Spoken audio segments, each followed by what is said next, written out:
Et salut à tous et bienvenue sur cette nouvelle Starbase Update. Ça fait super plaisir de vous retrouver chaque semaine un peu plus nombreux pour vous présenter les dernières nouvelles du Starship. Aujourd'hui, le programme est chargé, on va parler du fameux rapport de la FAA, de Mechazilla et de sa pince géante, et on va finir par une petite visite guidée du Ship 20 qui vient malheureusement de perdre quelques tuiles pendant ses premiers tests.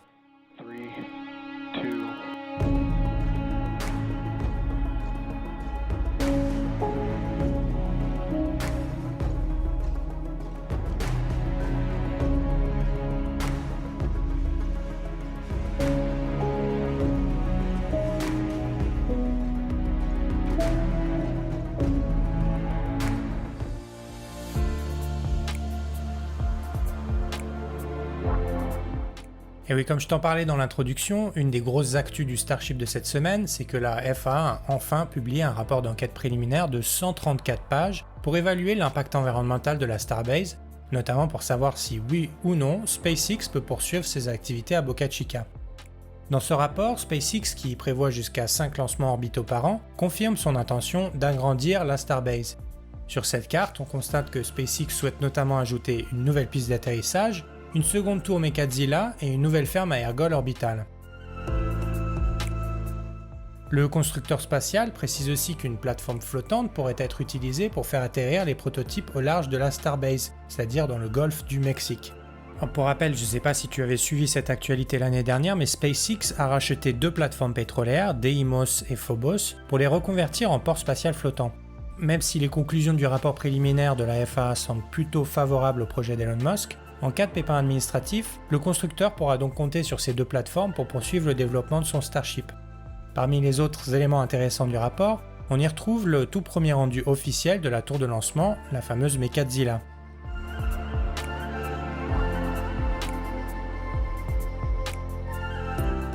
Et oui, jusqu'à aujourd'hui, toutes les images et les animations de la tour étaient en fait conçues et imaginées par des artistes indépendants en utilisant les photos des différentes pièces prises sur le chantier. Ce schéma officiel de SpaceX nous donne donc un premier aperçu du design final des fameuses baguettes de la tour, dont on reparlera dans un moment. Au pied de Mechazilla, on distingue aussi l'emplacement qu'occupe aujourd'hui l'ADS-30Q. Alors non, c'est pas un personnage de Star Wars, c'est en fait le nom d'un treuil habituellement utilisé sur les plateformes de forage pétrolier. Livré en juin dernier à la Starbase, cet engin impressionnant peut soulever plus de 1200 tonnes grâce à un système de câbles et de poulies et servira à actionner les fameuses baguettes de Mechazilla.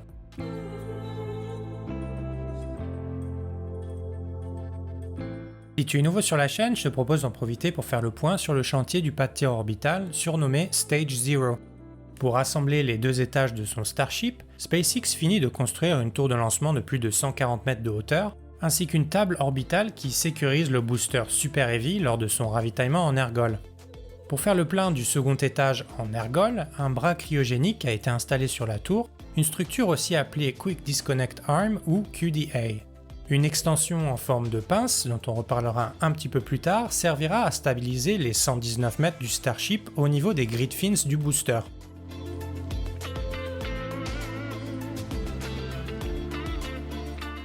Avant chaque lancement du Starship, un immense piston permettra d'écarter le QDA quelques instants avant le décollage de la fusée.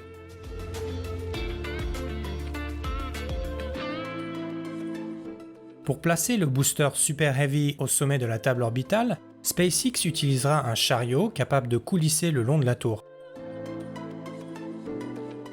La structure mobile accueillera 2 énormes baguettes, aussi surnommées chopsticks, qui permettront d'attraper le booster de 200 tonnes grâce aux 2 crochets situés juste sous les grid fins. C'est à ce moment que le treuil de Mechazilla entrera alors en action pour soulever l'ensemble grâce à un système de câbles et de poulies intégré à la tour de lancement.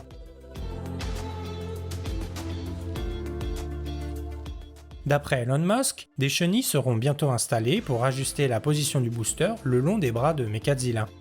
Grâce à ce système particulièrement ingénieux, SpaceX compte lancer, rattraper en plein vol, mais aussi assembler les 2 étages de son Starship. Avec cette technique impressionnante, le constructeur espère donc optimiser le poids du Starship en se passant du système de train d'atterrissage.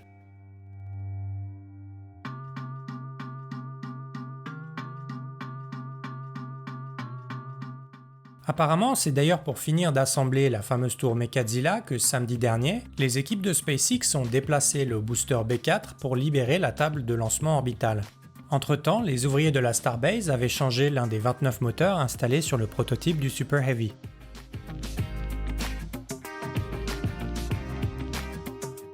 La veille, la fameuse pince du QD-Arm avait été amenée au pied de la tour sur une remorque modulaire autopropulsée, aussi appelée SPMT.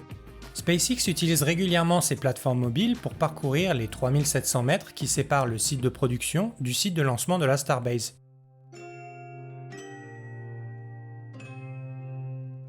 Ce véhicule composé d'une remorque et d'une unité de propulsion est généralement utilisé dans l'industrie pétrolière et sur les chantiers navals.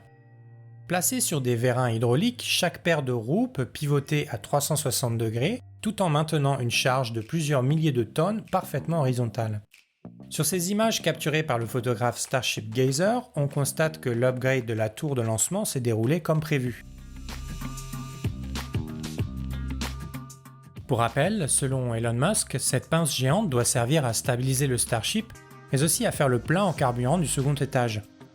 Mais une fois l'extinction en place, on se rend compte qu'il manque encore quelques mètres pour atteindre le fuselage du second étage. À mon avis, SpaceX ajoutera donc bientôt une nouvelle extension qui permettra au QD-Arm de se connecter au panneau de ravitaillement du ship.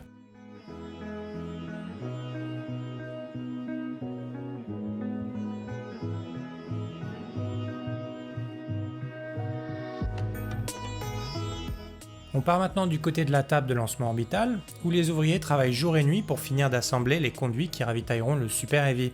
Sur ces images, deux énormes tuyaux flexibles en acier ont récemment été connectés au Quick Disconnect de la table de lancement. Quand on voit leur diamètre, on imagine à peine le débit de ces deux tuyaux de douche géants, et j'espère que SpaceX aura serré tous les boulons comme il faut. À la boulette. Pour rappel, le Starship sera alimenté en oxygène et en méthane liquide stocké dans 5 grandes citernes, aussi appelées GSE, pour Ground Support Equipment. Après de longs mois de travaux, le chantier semble enfin toucher à sa fin. Le GSE numéro 8 est prêt à être installé et il ne reste que 2 cryoshells à transférer sur le pas de tir. Pour rappel, la ferme orbitale est composée de 3 réservoirs d'oxygène liquide, de 2 réservoirs de méthane liquide, de 2 réservoirs d'azote liquide et d'une grande citerne d'eau. Pour tester l'étanchéité de toutes ces nouvelles installations, SpaceX s'est fait livrer des quantités impressionnantes d'azote liquide. C'est un machin qui peut nous péter la gueule ou pas? Alors non, malgré toute la fumée que l'on voit sur ces images, l'azote liquide en lui-même n'est pas une substance explosive. En effet, c'est ce qu'on appelle un gaz inerte, c'est-à-dire qu'il ne participe à aucune réaction chimique. Ouais, mais c'est bon, ça peut pas exploser. Non, et c'est d'ailleurs là son avantage. Stocké à moins 196 degrés Celsius, l'azote est utilisé par SpaceX pour simuler le froid intense de l'oxygène et du méthane liquide. Les quantités impressionnantes récemment livrées sur la Starbase auraient permis à SpaceX de tester au moins un des 7 réservoirs installés sans risquer de déclencher une immense boule de feu. Mais c'est bon, ça explose pas. Eh bien parfois si, ça peut péter, hein. Comme on le voit sur ces images, l'azote est régulièrement utilisé pour tester les limites du Starship, notamment lors de tests que l'on appelle tests de pression cryogénique. Et c'est d'ailleurs précisément ce type de test que le S-20 vient de passer dans la nuit de lundi à mardi. Comme on peut le voir sur ces photos, il y a eu du changement du côté du pas de tir suborbital B. Après avoir démonté les moteurs du prototype, SpaceX a installé 2 simulateurs de poussée sous le Ship 20. Avec cette installation, les ingénieurs peuvent reproduire les contraintes mécaniques générées par la poussée des moteurs lors du décollage. Au moment où je prépare cette vidéo, on ne sait toujours pas si le ship a passé ses tests avec succès. Une chose est certaine, les ouvriers auront un peu de bricolage à faire, puisqu'une soupape située au niveau du nez de l'appareil a décollé une dizaine de tuiles du fameux bouclier thermique.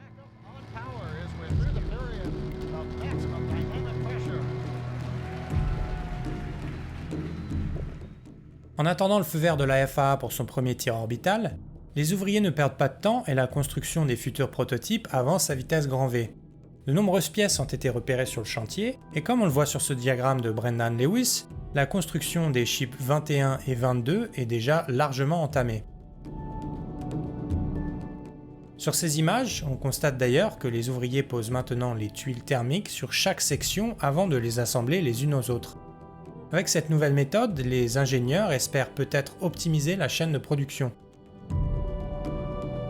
Quoi qu'il en soit, les tuiles semblent toujours donner du fil à retordre à SpaceX, puisque quelques pièces ont déjà dû être remplacées.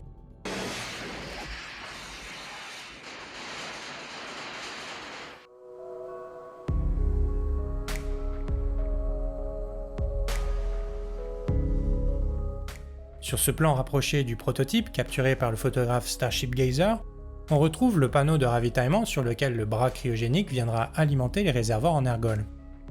Ici, les tuyaux connectés au panneau servent uniquement à pressuriser les réservoirs pour renforcer la structure du ship. Sur cette photo prise le 24 septembre, on peut voir qu'un adaptateur différent a été connecté pour préparer le test de pressurisation cryogénique dont on a parlé plus tôt. Un peu plus haut, plusieurs conduits font leur apparition le long d'un rail, dont 2 tuyaux qui pourraient être le système de pressurisation autonome repéré sur le booster 4 dans un épisode précédent. Sur la droite, en partie caché derrière une gaine d'aération, on trouve un premier sas utilisé par les ouvriers pour accéder à l'intérieur du réservoir d'oxygène du prototype.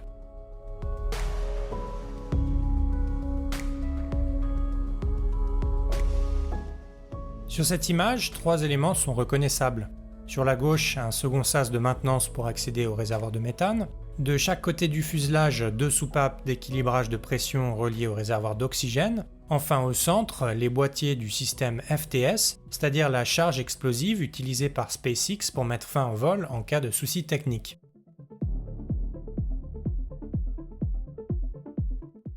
Un peu plus haut, on retrouve une nouvelle valve, cette fois-ci pour équilibrer la pression du réservoir de méthane. Au milieu de l'image, selon la communauté, ces éléments pourraient servir de capteurs télémétriques ou d'antennes de communication, probablement reliés aux câbles électriques qui longent le fuselage du S-20. Un peu plus haut, on distingue un 3e sas d'accès pour les ouvriers, cette fois-ci relié à la soute du second étage. Juste au-dessus de cette trappe, on distingue le fameux système d'attache des tuiles thermiques du Starship sur 3 anneaux de hauteur. En continuant notre petite visite guidée, on voit ici les 2 points d'attache qui servent à sécuriser les ailerons avant du ship, et en bas à droite, tu auras peut-être reconnu la fameuse caméra dont je parlais la semaine dernière. Lors de la réentrée atmosphérique, elle fournira peut-être des indices aux ingénieurs de SpaceX pour valider la position des tuiles disposées autour des ailerons. Sur cette image, on distingue les points d'attache qui servent au levage de l'appareil par les grues de SpaceX, et sur le côté, on retrouve les RCS, les propulseurs d'appoint du ship qui serviront notamment à manœuvrer dans le vide spatial. Pour finir, au niveau du nez de l'appareil, on peut voir l'une des soupapes du réservoir d'appoint d'oxygène liquide. Appelée Header Tank en anglais, cette réserve de carburant sert au rallumage des Raptors lors de la fameuse manœuvre du flip, c'est-à-dire quand le second étage du Starship passe en position verticale avant de se poser. Pour information, SpaceX serait peut-être en train de tester un système similaire pour le booster Super Heavy. En effet, une toute nouvelle structure cylindrique a été brièvement repérée dans le High Bay avant d'être apparemment placée au centre du prototype B5 en cours de construction. Tu l'auras compris, c'est une information à prendre avec des pincettes, mais selon ce tweet d'Elon Musk daté du 6 août, la mystérieuse pièce pourrait être le Boost Back and Landing Propellant Tank dont il parle, autrement dit, un réservoir dédié à la récupération du booster. Tout comme le header tank du ship, ce réservoir secondaire permettrait de maintenir une pression suffisante et homogène au moment du rallumage des moteurs du Super Heavy. Voilà sur cette petite dose de spéculation, je voulais encore vous remercier pour tous vos encouragements qui me font super plaisir et surtout qui me motivent vraiment à poursuivre ces épisodes. Pour soutenir mon travail, c'est assez simple et surtout c'est pas cher, un petit like, un commentaire, ça réveille l'algorithme. Et puis surtout, n'hésite pas à t'abonner, ça ne mange pas de pain. Serpent, je ne mange pas de ce pain-là.